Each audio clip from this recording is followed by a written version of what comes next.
kaibahan sa stories sa ibang tao, parang yung sa amin talaga, riches to rags. Riches to rags. Oo.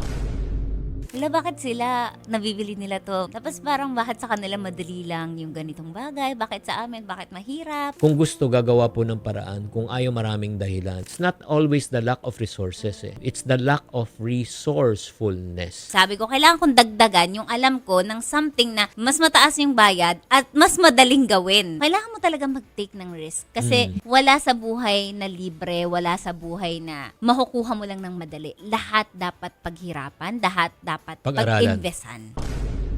Views and opinions expressed by guests on Chink Positive are their own and do not necessarily represent those of the producers, hosts, or network. Chink Positive is for entertainment and informational purposes only. While guests may share insights on financial and business topics, this does not imply endorsement of any products or services. Viewers should perform with their own research. Puntong ito, makakasama natin ang Iponari of the Week. Siya po ay 26-year-old na freelancer na walang iba kundi si Darla May. Bago ka naging isang successful na freelancer sa ginagawa mo, paano ka ba nagsimula yung background ng family? Graduate ako sa UPLB. Dati, coach, nag-usap na tayo way back, I think, 2019-2020. Nag-trending yung post ko dati na magna cum laude to freelancer. So, doon nag-start lahat. So, parang during that time, I had 2 full-time jobs and then ako nag-freelance. But, Ay, naalala ko yun! naalala mo na? Ay, oo! Yes, ako yun. Yung ang daming ginagawa sa buhay, tapos nag-freelance, social media, ganyan. Siguro trivia, half Bangladeshi ako kaya Hasan. I have panganay and also breadwinner din sa family. And currently living Jensen, Davao, tsaka Cavite. So, palipat-lipat. Paano ka naging breadwinner ng pamilya? Ilang kayo magkakapatid? 3. Tatlo. Ikaw yung Panganay. Kwento mo yung dynamics ng family. Kasi yung mommy ko, hindi na talaga siya masyadong nag-work pa before kasi nag-focus siya dun sa bunso namin. As the day go by, talagang matututunan mo na lang talaga na kumita ng pera para makasuporta ka sa sarili mo. So college pa lang, nag-work na ako, student assistant, tutor, kung ano-ano, Japanese, nagtuturo ako ng mga Japanese student, ganyan. And then, after that, work agad sa ahensya, sa government and private, pinagsabay ko yun. Yung papa mo, Bangladeshi. Yes. Present ba siya? O paano? Wala. O, ba't Single mom si mama talaga. Pero na-meet mo pa, nakita mo pa tatay mo. Siguro I think, mga 1-year-old lang siguro ako. Tapos lumipad na siya ulit ang Bangladesh. Paano naman nung lumalaki kayo? Ano yung mga struggles na, syempre, Yes. si mama lang eh. Kaibahan sa stories sa ibang tao, parang yung sa amin talaga, riches to rags. Riches to rags. Oo. Paano? Dati talaga parang we have everything, ganyan. And then, something's happened, nawala yung lupa, back to basic, back to zero kami. We have to work ourselves, way up sa ladder, no? Syempre, di ba sinabi mo, may kaya kayo nun. Mm-mm. Ilang taong ka nun? Elementary. Elementary. So, Yes. naranasan mo pa yung Yes, yun kaginhawaan ng talagang, buhay. yes, oo. And then, high school, doon na medyo nag-start. Napapansin ko na sa mama ko na parang nagsastruggle si mama. Pero ano yung turning point ng buhay na bakit nawala ang pinaghirapang pera? A huge, of land. Meron talaga kaming paupahan dati. Okay. Na parang, ang kwento ay naremata. Ganon. Paano narimata yun? So, hindi ko alam yung history behind it. Pero ngayon, coach, imagine mo na lang yung mall na siya ngayon. So, ganon kalaki yung parentahan namin dati. Pero hindi nakwento sa'yo hanggang ngayon ng nanay mo. Hindi pa clear. Ano yung mga, syempre, yung dating nabibili nyo, hindi nyo na nabibili. Dahil nakakain nyo, hindi nyo na nakakain noon. High school. High school. Yes. Anong pakiramdam? Sobrang, coach, syempre, as a bata, di ba, minsan maiinggit ka. Wala, bakit sila nabibili nila to? Tapos parang bakit sa kanila madali lang yung ganitong bagay? Bakit sa amin? Bakit mahirap? Hindi ako yung tipo ng bata na sasabihin ko sa mama ko na, Ma, bakit ganito? Hindi ganon. Talagang tinitignan ko siya, tapos iniisip ko paano ko siya tutulungan. During that time, the feeling talaga was, bakit parang unfair? Parang ganon. So, anong ginawa mong diskarte para, syempre, makatulong? Nung high school ako, talagang wala pa nun kasi wala pa akong entrepreneurial spirit nun. Talagang more of ginagalingan ko, coach. Yun yung ko sa buhay dati. Kasi hindi naman talaga ako matalino nung bata. I think it's more of the sipag and also yung inspiration na sa tingin ko, education lang yung makaka-move forward sa amin, makaka-improve ng buhay namin. So, yun ginawa ko nung high school. Sinipagan mo? Yes, sinipagan ko talaga. And then, college, doon na nag-start. Side hustle ako. Nagtuturo ako sa mga tao paano sila makakuha ng jobs kahit na estudyante pa lang ako. ako, di ba? Wow. So, confidence lang, coach. Confidence yung panglaban. Tapos, sa umaga, estudyante, sa gabi, student assistant. And Anong ginagawa mo sa kita mo? ginagamit ko siya sa pang-araw-araw ko dun sa UPLB. Nakakaipon ka ba nung panahon na yun? Yes, may ipon ako pag graduate ko. Immediately after graduation, wala na akong hiningi kahit piso sa mama ko. Mga Yun yung- magkano na ipon mo? Nung Siguro nung college ako, siguro umabot din siya, coach, ng mga 45. Oy, laki nun ah! Kasi may nakuha akong gig. Ano siya, every weekend, buong araw, ano siya, government sideline, na magtuturo ka sa mga out-of-school youth para magka-work. Parang ginawa namin yung 2 months, 3 months. So, naipon. Nakapackage siya. Yes. So guys, makikita nyo, para sa taong nakikinig at nanonood ngayon, kung gusto, gagawa po ng paraan. Kung ayaw, maraming dahilan. Hindi naman nagnenegosyo si Darla. Wala naman siyang pera. Wala naman siyang puhunan. Ang ginamit niya, yung angking talino niya. That's the reason why I want to challenge you. It's not always the lack of resources. Alam mo yung issue. It's the lack of resourcefulness. Kailangan maging resourceful ka lang. Pagkatapos nung graduate ka, magna cum laude. Yes. Grabe naman. Opo. Ano naman ang, syempre, nagbukas ang opportunity sa iyo. Yes. Actually, coach, hindi siya yung tipong ini-imagine natin na yung work talagang lalapit sa'yo, like ang daming offers. Walang ganun. Talagang nagamit ko din yung ipon ko nun, pang tusto sa amin. Kasi I think it took me 2 months din bago talaga nagka-work. Although maraming yung mga in-applyan ko, sabay-sabay silang nagsabi na, tanggap ka na, ganyan. So ako, dumating sa point na kailangan kong piliin what's the best one for me. So during that time, it was the government talaga. Magkano unang sweldo? During that time, first job ko was 29 something. Laki nun ah. Opo, as fresh grad. Tapos after 1 year na, na-promote din. Sa government kasi specific naman yung mga sa bracket. Oo, bracket. Na-promote ako into another. Gaano ka katagal na nagtrabaho? 1 year ako dun sa isang ahensya and then 1 year ulit sa kabila nung na-promote na ako. Oo. Ano naman yung nag-udyok sa'yo at sinabi mo parang hindi yata sa akin ang employment? Kahit yung mga director namin, nilalapitan ko na tapos ako mismo yung dapat ganito. And then, you get frustrated kasi achiever ako di ba? Achiever tayo. So, parang, pag may gusto ka, pag meron kang sa tingin mo dapat ginagawa, gusto mo talaga siyang i-push na, ganito dapat, ganito. And then, maiipon na lang yung frustration mo na, wala, syempre, bureaucracy and everything, hindi mo talaga magagawa. So, tahimik ka na lang. That's the time na sabi ko, parang hindi ako para dito. Parang ganun. So, ano nang ginawa ni Darla after 2 years na frustration na? Ayun, back then, coach, syempre, hindi agad nag-resign. Bawal yon. Hindi pwedeng papadala sa emosyon, resign agad, di ba? So, during that time, nag-apply muna ako ng backup. Doon na ako nagkaroon ng private na work. Part-time yon. So, lang kita ko noon, 14,000. Ginagawa ko siya 6 p.m. hanggang 12, yun yung ginagawa ko. May income ka na sa morning na 20 plus, di ba? Tapos meron ka pang income na 14. So, kumikita ka na more or less ng mga 40,000 during that time. Actually, coach, di ba, na-promote. So, nasa 40 na yung government ko noon. Oo, so mga 50 plus na income mo. Ganyan na. So, parang okay na, 'di ba? As mo na wala namang anak, 'di ba? Pang family lang, okay na siya. Pero during that time, sabi ko, parang wala na akong tulog. Oh. Parang di na ako natutulog. So, ang ginawa ko, sabi ko, okay, kailangan kong isipin, paano ko ngayon maaalis yung isa na hindi naman kami mapipilay or hindi ako mawawala ng pangbayad. Kasi pag inalis ko yung government, paano na lang yung 14,000? Saan ako dadalhin nun? Saan kami dadalhin nun? Renta pa lang namin, magkano na, 'di ba? Almost 15 sa Maynila. Sabi ko, okay, kailangan ko ng isa pa. So, ang ginawa ko, coach, dagdag ako ng trabaho. 8 to 5, government, 6 to 12, yung private, and then sa gabi, 12 to 3 or 2. Oo, nag-ano ko, ilang oras lang naman. Doon ako nag-start mag-freelance. Talagang inaaral ko siya full-time. Gig lang siya. Part-time lang. Part-time lang. Ano yung freelance work na in-offer? Inuna ko. Inano ko muna, ano yung skill na meron ako? So, sa corporate kasi, ang work ko nun, marketing. Kahit na wala akong marketing background, coach. Talagang, inaral ko. Talagang nagsiself-study ako. Hindi ako umaasa na tuturuan ako. Aralin ko talaga siya. YouTube, Facebook, ganyan. And then, ang pinakamalapit na pwede ko magawa at ang pinakamadaling gawin for that is social media management. Yun mo ako na-interview. SMM. Yes. Ibig sabihin yan, taga-strategize, taga-post, taga-engage, taga-sagot. Yun. Yes.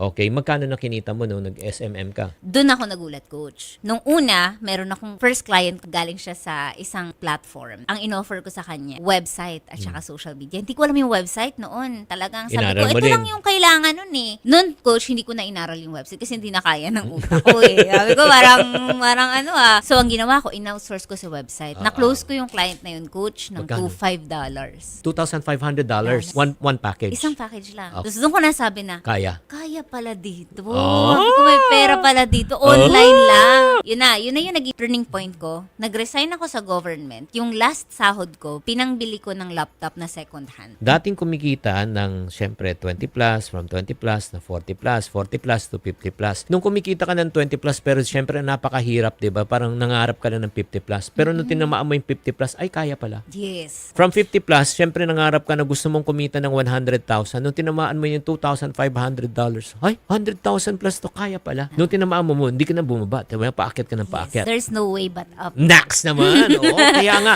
alam mo huwag niyong mamaliitin yung pag-iipon na maliliit. Yung kasi yung pag-iipon na maliliit, hindi sa pera yan eh. Yung nagkakaroon ka ng kaya ko pala mentality. Di ba? Ay, 500, di mo kaya dati. Ay, kaya pala. 1,000, 2,000, palaki ng palaki. So ngayon, nung nag 100,000 ka na, ano na ginawa mo? Yun na, coach. Sabi ko, ngayon, kailangan kong isipin, paano ako hindi palagi magtatrabaho para makakuha ng ganong amount, no? So, hindi naman siya palagi 100. Siyempre, coach, mahirap mag-freelance, diba? Ano yan? May mga times talaga na wala, may mga months na meron, ganyan. So, sabi ko, okay, kailangan ko mag-isip ng skill na hindi ako tali sa oras. Kasi kung SMM ka, tali ka pa rin sa oras. Oo, totoo Doon yan. ako, coach, yun sabi mo kanina, upskill. Upskill. Doon pumasok yung upskilling. Sabi ko, kailangan kong dagdagan yung alam ko ng something na mas mataas yung bayad at mas madaling gawin. Package talaga siya. Ano nakita mo? Yun na yung funnel design. Ano ibig sabihin ng funnel design? Para siyang website, pero iba yung strategy niya. So, sa Pilipinas, hindi pa siya masyadong kilala, pero sa US, gamit na gamit siya. So, ngayon sa Pilipinas, medyo nakikilala na siya. Unti-unti na natin siyang ginagawa. Ang ibig sabihin po ng funnel, embudo. Oo. Embudo yan, di ba? Kunyari maglalagay tayo ng tubig, palaki at papaliit yan. Ganon din po sa social media po. Una, syempre, ang tinatawag po natin yung mga taong walang kaalam-alam at curious pa. How can you create the attention? Pagkatapos po niyan, pag may attention na po sila, doon na po papapasok. Sige, pwede mo bang ipaliwanag sa amin yung process from to bottom? Alam mo, coach, perfect siya kapag meron ka alam sa social media. Kasi yung social media, dyan galing lahat, di ba? Ito yung funnel yan yung funnel. So, andito yung social media, yan yung mga tao. Ngayon, gagawa ka ng isang platform or isang page, dun mo ilalagay yung offer mo. So, for example, di ba, yung Yayamanin Book Collection ni Coach, lalagay mo yan dyan. And then, syempre, yung mga interesado dun, magbibigay sila ng information na gusto ko to. And then, bibili sila niyang collection mo, tapos pwede mo na silang bentahan pa. So, marami sila sa simula, pero hindi lahat bibili. Tama. Usually, coach, no, conversion 1% lang. Kaya dapat, yung funnel talaga specific. Kaya din nakakatuwa mag-funnel kasi measurable siya. Kumbaga, malapit sa pera. Kumbaga, kung resulta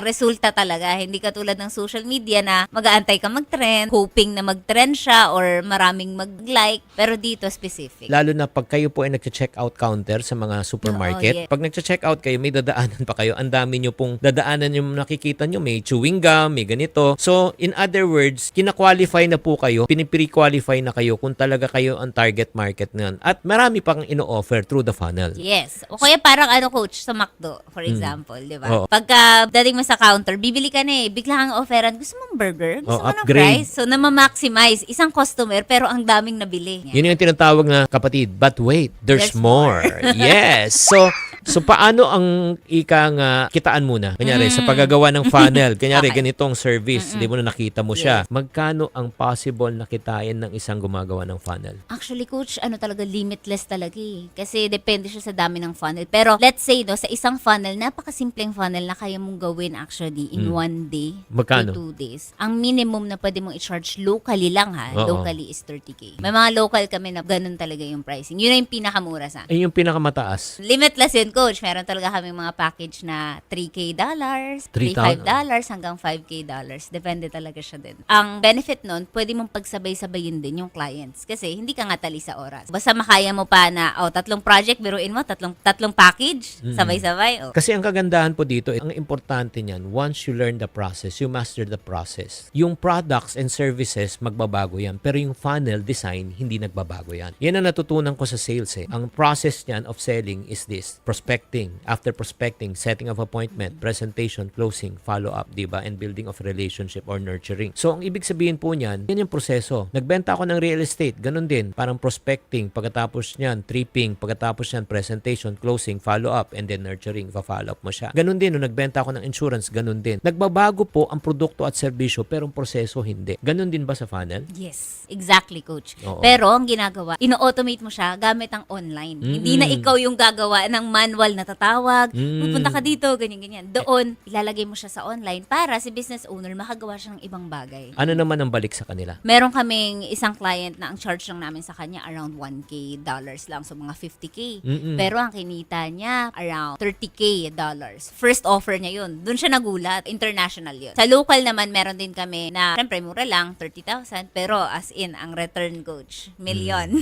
Oo, talaga? Paano nabago ng ganitong profession ang iyong buhay? Grabe coach, sobrang bilis. For the longest time, simula nung in-interview mo ako, nag-social media lang ako kasi yun yung pinakamadali, yun yung pinakasikat. Pero nung na-realize ko na kayang-kaya ko tong gawin, kaya ko tong aralin, kasi hindi naman ako designer. Hindi ako marunong mag-Photoshop dati, hindi ako marunong mag-Canva.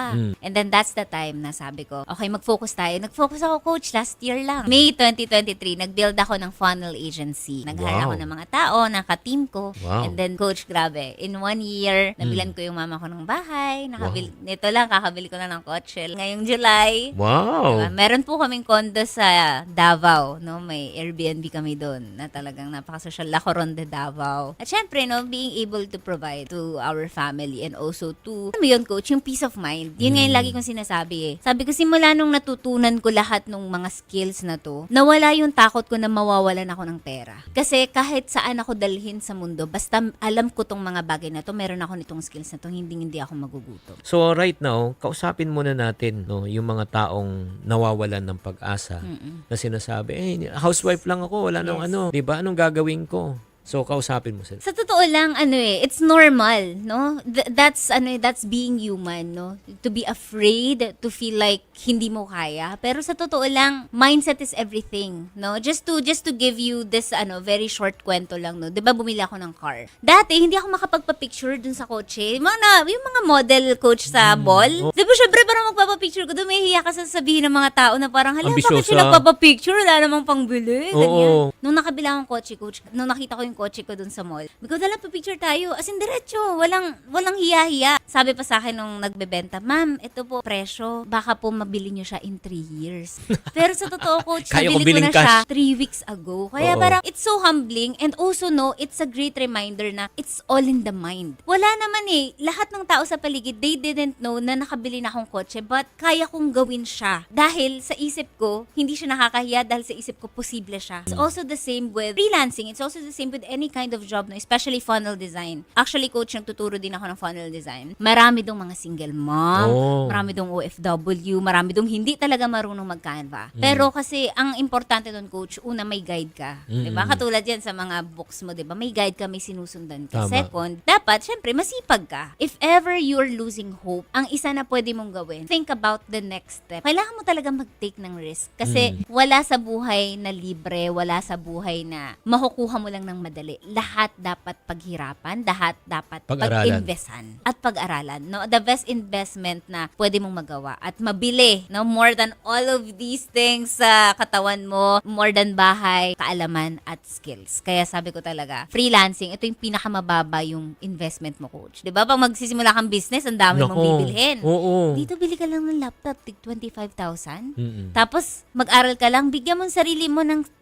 one month to learn. No, 2 hours a day. Sure, magkaka-result. Sige, paano mo naman, like for example, sinabi mo may mga taong interesado na matuto. Paano sila matututo sa'yo? Well, meron kaming community coach, no? It's called Funnels Mastery Community. Hanapin niyo yan sa Facebook. Doon pa lang, meron na dong free course, no? You have to take advantage. Kung wala ka pang-invest, no, na malaki, you have to take advantage of the free resources. So, sali kayo dun sa group na yon. And also, ang daming resources online, coach. No? Ang dami sa Facebook, ang dami sa YouTube. Ano talaga, i-consume mo muna. And then, alamin mo muna, para sa akin ba tong skill na to? Gusto ko ba siya? Try mo muna. And then, by the time, nasasabihin mo na, ay, kaya ko to. Ay, gusto ko to. Sa tingin ko, kaya ko tong gawin for the next 5 years. And then, that's the time that you invest 100%, go 100% into it. 3 months, for sure, meron kang result. Search nyo lang kami, yun nga, dahil Freelancing Babe, TikTok, Darla, The Freelancing Babe, and also on Facebook nga, basta sumali lang kayo sa Funnels Mastery Community, kasi lagi kaming, maraming resources doon, coach, lagi ako nagla-live doon, kaya sobrang passionate kasi talaga ako dito na matulungan talaga yung ibang tao. And then also, we have the Funnels Mastery Academy, so punta lang kayo sa funnelsmasteryacademy.com, makikita nyo doon yung course natin about funnel design.